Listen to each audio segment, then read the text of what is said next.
Kitab Suci Perjanjian Lama, Kitab Nehemia bab 13. Kesetiaan Nehemia kepada hukum. Pada masa itu, bagian-bagian daripada kitab Musa dibacakan dengan didengar oleh rakyat.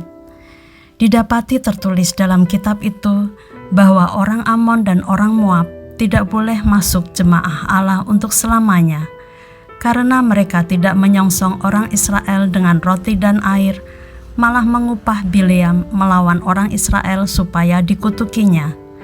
Tetapi Allah kami mengubah kutuk itu menjadi berkat. Ketika mereka mendengar pembacaan Taurat itu, mereka memisahkan semua peranakan dari orang Israel. Tetapi sebelum masa itu, Imam Eliasib yang diangkat untuk mengawasi bilik-bilik rumah Allah kami dan yang mempunyai hubungan erat dengan Tobia, menyediakan sebuah bilik besar bagi Tobia itu.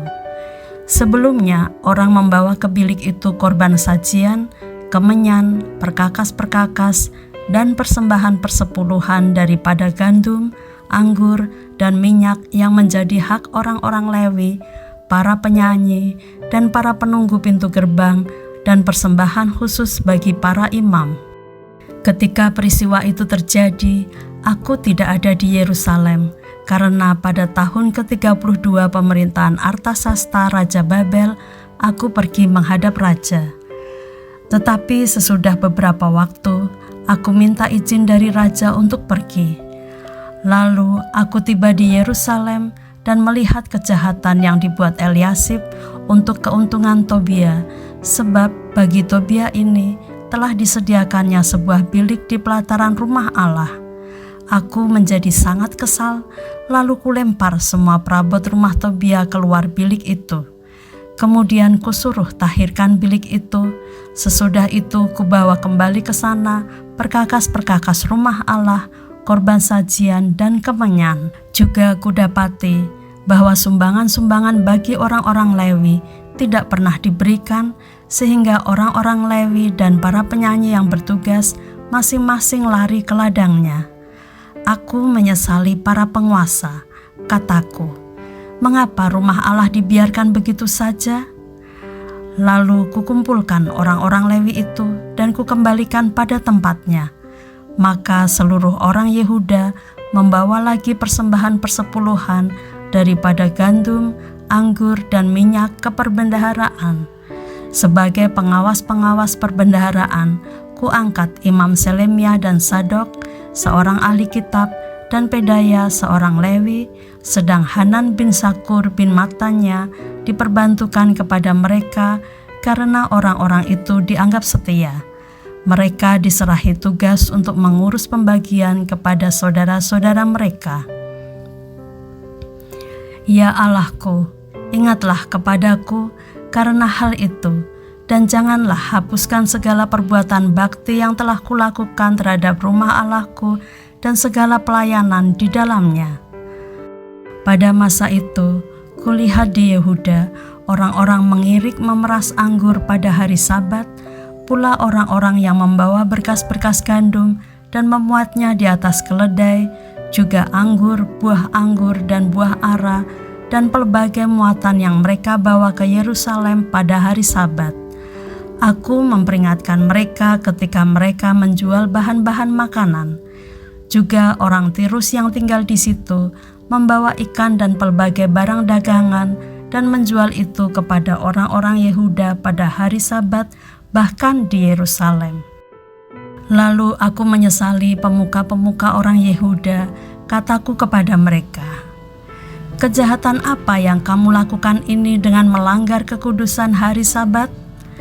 Bukankah nenek moyangmu telah berbuat demikian, sehingga Allah kita mendatangkan seluruh malapetaka ini atas kita dan atas kota ini?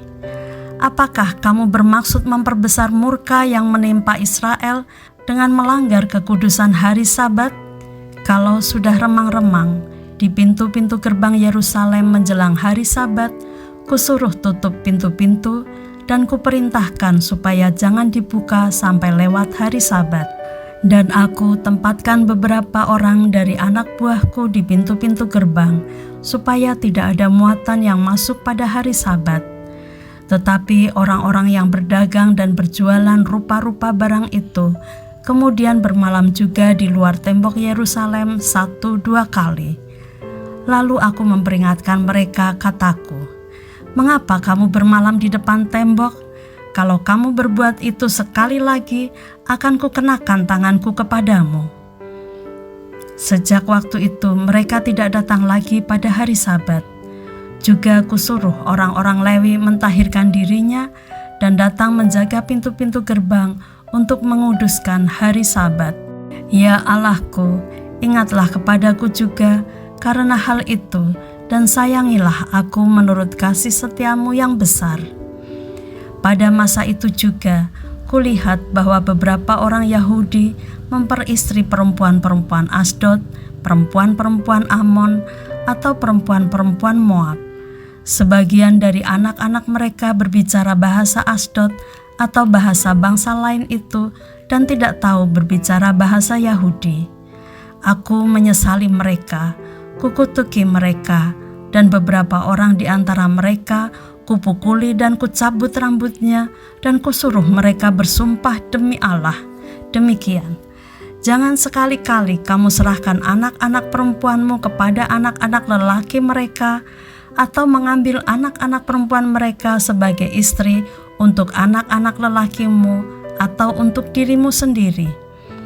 Bukankah Salomo Raja Israel telah berbuat dosa karena hal semacam itu? Walaupun di antara begitu banyak bangsa, tidak ada seorang raja seperti dia yang dikasihi Allahnya dan diangkat oleh Allah itu menjadi raja seluruh Israel. Namun dia pun terbawa ke dalam dosa oleh perempuan-perempuan asing itu. Apakah orang harus mendengar bahwa juga kamu berbuat segala kejahatan yang besar itu, yakni berubah setia terhadap Allah kita karena memperistri perempuan-perempuan asing?"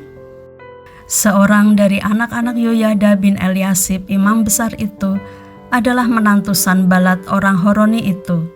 Oleh sebab itu, kuusir dia daripadaku. Ya Allahku, ingatlah bagaimana mereka mencemarkan jabatan imam, serta perjanjian mengenai para imam dan orang-orang Lewi. Kutahirkan mereka dari segala sesuatu yang asing, dan kutetapkan tugas-tugas untuk para imam dan orang-orang Lewi, masing-masing dalam bidang pekerjaannya. Pula kutetapkan suatu cara untuk menyediakan kayu api pada waktu-waktu tertentu dan untuk hasil-hasil yang pertama. Ya Allahku, ingatlah kepadaku demi kesejahteraanku.